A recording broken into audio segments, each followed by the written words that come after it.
নর্দাঙ্গলের আহলে সুন্নাত ওয়াল জামাতের সম্মানিত সভাপতি হিসেবে আমি আপনাদের সবাইকে বলছি, সারা বিশ্বে, সারা বাংলাদেশে যারা যেখান থেকে শুনছেন, আগামী 26 তারিখ আমার ছেলেরা আলাউদ্দিন জিহাদি, আমার রুহানি সন্তান সহ যে ছেলেরা কষ্ট করে এই লাখ লাখ মানুষকে আহ্বান করেছে কেন্দ্র থেকে, এর সোহরাওয়ার্দী উদ্যানে যে আলোচনা আমাদের হতে যাচ্ছে এই ইসরায়েলি আগ্রাসনের বিরুদ্ধে এবং মুসলমানদের পক্ষে, এই আন্দোলনে আপনারা সবাই শরীক হবেন ইনশাআল্লাহ। যে যেভাবে পারবেন যাবেন, কোন ব্যক্তিগত ভাবেই যাবেন, অসুবিধা কি, সমস্যা নেই। 26 তারিখ শনিবার, শুক্রবারে রাত্রি চলে যেতে পারেন, রাতে অথবা সকালের গাড়িতে চলে গেলেই 26 তারিখে হবে।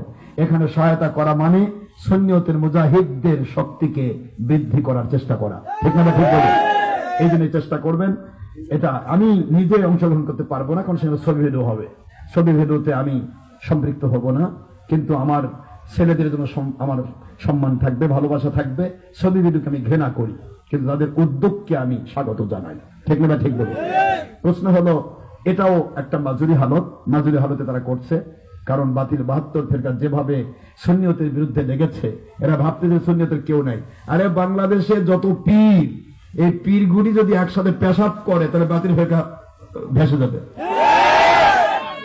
কথা দেখবি, ঘরে ঘরে পীর, বাড়ি বাড়ি পীর, প্রত্যেক জায়গায় পীর আছে না? পীর, এই পীরগুলি যদি একসাথে পেশাব করতে বাতিল ফেরকা নাই। আর পীরের মুরিদ, এক একটা পীরের, আমি গোনাগারের তো মুরিদ আছে লাখ লাখ, এক একটা পীরের মুরিদ যদি, ফুলতলি হুজুরের মুরিদ প্রায় 15 লাখ, সোনাকান্দার হুজুরের মুরিদ লাখ লাখ, কি ঠিক আছে না?